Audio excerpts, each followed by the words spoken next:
이렇게 한번 생각을 해보시는 게 어때요? 법정 상속분 같은 경우 이제 배우자가 1.5, 자녀가 1, 2 이렇게 나눠갔잖아요. 제일 전에는 이게 맞아요. 상속 재산의 50% 가까운 돈이 어떻게 되죠? 상속세가 나가죠. 상속 피상속인의 역할을 하시는 분이 대한민국 정부가 되는 거죠. 자녀법인을 통한 우회 증여 전략에 관한 방송을 진행하겠습니다. 자녀법인을 통한 우회 중에 기본적인 동기는 상속이겠죠. 네. 예. 100의 소득을 버시는 분들이 절반 정도를 소득세를 내고 남아있는 자산에 대해서 또 50%의 상속세를 부담하는 이제 이중과세 프로세스를 거치지 않습니까? 이제 100의 소득이 2단계를 거치면서 최종적으로는 이제 25로 줄어들잖아요. 소득과 상속 단계에서 발생하는 이중과세 문제를 좀 완화시키는 측면에서 자녀법인이 많이 활용되고 있다는 거죠. 그럼 이제 이 문제를 해결하기 위해서 예를 들어서 이런 방법을 해결할 수도 있겠죠. 그러면 나는 소득을 4배를 더 벌 거야. 그러면은 절반이 200이 되는 거고 그 절반의 50%가 상속세가 과세가 되면 이제 100이라는 자산이 남게 되는 거니까 나는 자산을 증식하는 인베스트 투자를 하거나 세이빙을 할 거야. 물론 이제 인슈런스를 활용할 수도 있는 거고요. 그러니까 이제 이런 방법을 통해서 해결할 수 있는 것도 있지만 기본적으로 투자에 따른 리스크를 수반하는 이슈가 크기 때문에 자녀법인을 통해서 이중과세 부담을 굉장히 완화하는, 그래서 제가 이제 우회증여라는 그런 표현을 쓴 겁니다. 우회증여. 네. 그 자녀법인의 운용 개요는 이제 큰 틀에서 한번 좀 이해를 해보시면 좋을 것 같아요. 특정 자산가가 투자 원금이 있고 투자 수익이 있잖아요. 원금에 대해서도 50%의 상속세를 납부해야 되고 당연히 본인 명의로 발생한 투자 수익에 대해서도 50%의 세금을 부담해야 되겠죠. 전체적으로는 본인 명의 자산의 50%가 상속세 납부가 대상이 되는데 만약에 이 자산을 자녀법인에서 운용을 했다고 가정을 할게요. 투자 원금을 이제 자녀법인에 가수금으로 대여를 해줬다고 가정을 하고 투자 수익은 동일하겠죠. 이 투자 수익은 법인의 단기 손익에 대해서 여기에 대해서 이제 뭐를 내죠? 법인세를 납부하겠죠. 이 투자 원금은 부모가 자녀한테 빌려주는 거죠. 그렇죠. 네네.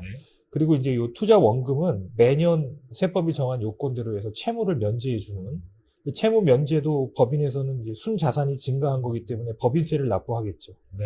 결론적으로 개인으로 있을 때는 직접적인 상속세에 노출이 되는데 법인에서 진행을 하게 되면 이 상속세가 법인세로 치환이 되는 겁니다.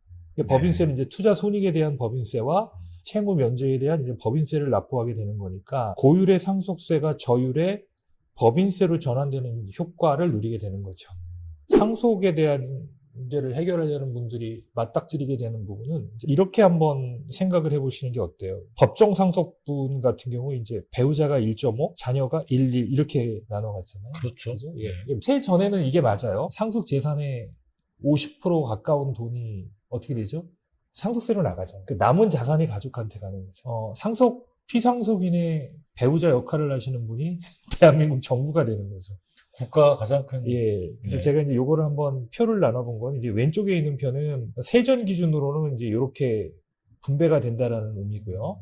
이제 오른쪽에 가보면 정부에 납부하는 세금을 제외하고 배우자와 각각의 자녀들이 받아가는 재산의 구성비를 따지고 보면 이 부분을 얼마나 효과적으로 좀 줄여야 될지에 대한 그 니즈가 굉장히 높아질 수 있겠죠. 자산이 증가할수록 정부의 법정 상속분, 이게 세금인 거죠. 자산가액의 절반에 육박하니까 평소에 상속 충당금에 대한 부채 마인드가 필요하다. 상속 충당금. 재산의 반이 내가 갖고 있을 때는 내 이름으로 있지만 어차피 세금으로 납부해야 되는 거잖아요. 보통 세무조사를 받으면 추징을 당하잖아요. 그럼 그 추징된 세금을 납부해야 되잖아요. 그렇죠. 저는 납부하게 될 상속세도 세무조사로 인한 추징세액과 동일하다. 단, 그 세금을 내가 사후에 납부할 수 있게 유예를 해준다 이렇게 생각을 해야 되죠. 그렇죠. 상속세가 최대 15년까지 오잖아요. 그렇죠. 상속도 부채의식을 갖고 그 충당금에 대한 대비를 어떻게 재무적으로 할지 그런 마인드가 되게 중요하다.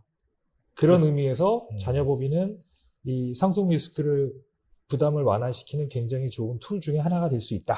세금을 부채로 인식하는 게 되게 중요하네요. 그렇죠. 네. 얼마나 조기에 부채를 인식하고 거기에 대비하는지에 따라서 이 상속은 성적표가 천차만별입니다. 제가 뭐 농담을 삼아서 말씀드리지만 삼성에서 상속세를 10조 넘게 냈다고 그러잖아요. 10조 큰 금액이죠. 근데 삼성이라는 회사가 그 수십 년간 그런 노력을 안 했으면 10조가 아니라 원래 100조를 냈어야 됩니다. 그런 노력을 했다라는 걸 저는 의미를 하는 거예요. 뭐 그 회사만큼 노력은 안 하더라도 인식을 해야 된다라는 측면에서 좀 말씀을 드린 겁니다. 상속세 절세의 핵심 전략은 뭐 전문가들이 각 분야별로 다양하고 복잡한 얘기를 하지만 사실 심플합니다.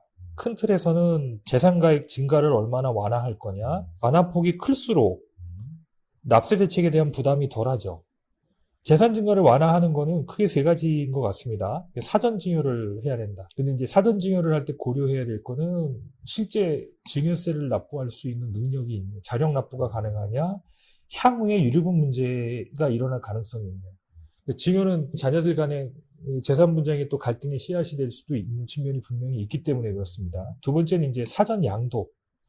그러니까 증여하고 양도하고는 세율이 교체가 되는 측면이 있어요. 어느 구간까지는 증여가 유리하고 어느 구간까지는 양도가 유리하고. 그렇지만 해당 자산을 인수할 수 있는 자금이나 자금 출처가 있어야 되는 측면도 출처가 고려해야 됩니다. 중요하죠. 그다음에 비상장 주식 같은 경우는 증여세 과세 특례 제도를 활용하면 상당히 큰 혜택을 볼 수 있는 건데 이거는 이제 요건이 충족이 되어 있는 거죠. 납세 대책은 이제 사전 대책과 사후 대책이 있다고 봐야 될 것 같아요. 사전 대책은 이제 상속 충당금 개념, 충당 부채 개념을 인식을 하고 보험이라는 재무적 대책이 필요하다라고 말씀을 드렸고요. 사후 대책은 가업상속 공제가 요건이 되면 가는 거고, 이제 납세 대책으로는 연부연납을 하든가, 이제 물납을 하든가 하는 이제 그런 대책이 있는 거죠. 상속세 리스크의 첫 번째가 사전증여를 하는 거라고 그랬잖아요. 네네. 예, 그럼 이제 사전증여를 할 때 세 가지 원칙이 있겠죠. 어떤 자산을 먼저 할 거냐, 언제 하는 게 유리할 거냐, 어떤 방법으로 하는 게 유리할 거냐라는 이제 이 세 가지에 대한 질문을 해야 되겠죠.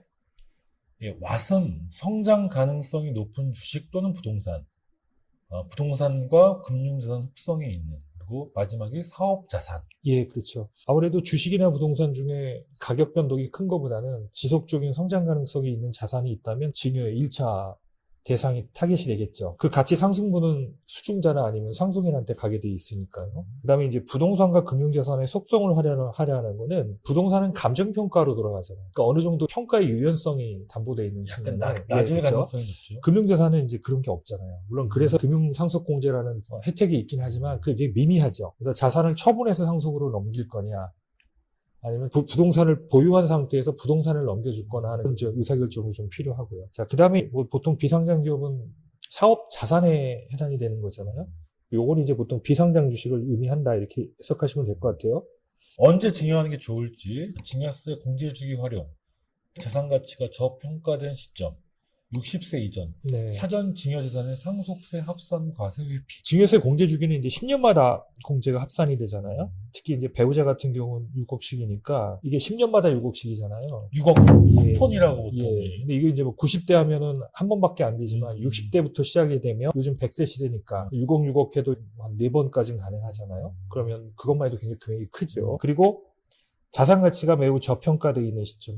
물론 이제 이게 저평가냐 라는 판단은 전문가에게 의뢰를 해야 되겠죠. 본인이 느끼는 시점도 있지만 세 가지를 좀 유념해서 시기를 결정하시면 될 것 같고요. 어떻게 증여하는 게 좋을지, 분산 증여, 수중자 수 확대, 가족법인 활용, 가업승계 특례제도 활용.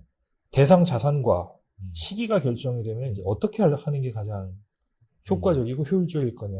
기본적으로는 자산을 받는 사람 수가 많을수록 유리합니다. 각각의 수중자 개인한테 직접적인 증여를 해줄 거냐 아니면 그 구성원들을 법인의 주주로 다 등재를 해서 가족의 공동재산으로 이렇게 넘겨주는 게 유리할 거냐 아니면은 가업승계 특례 제도를 활용해서 넘겨주는 게 유리할 거냐 아니면 이제 셋 중에 하나를 선택할 수도 있고 세 가지 방법을 동시에 다 활용할 수도 있는 거예요.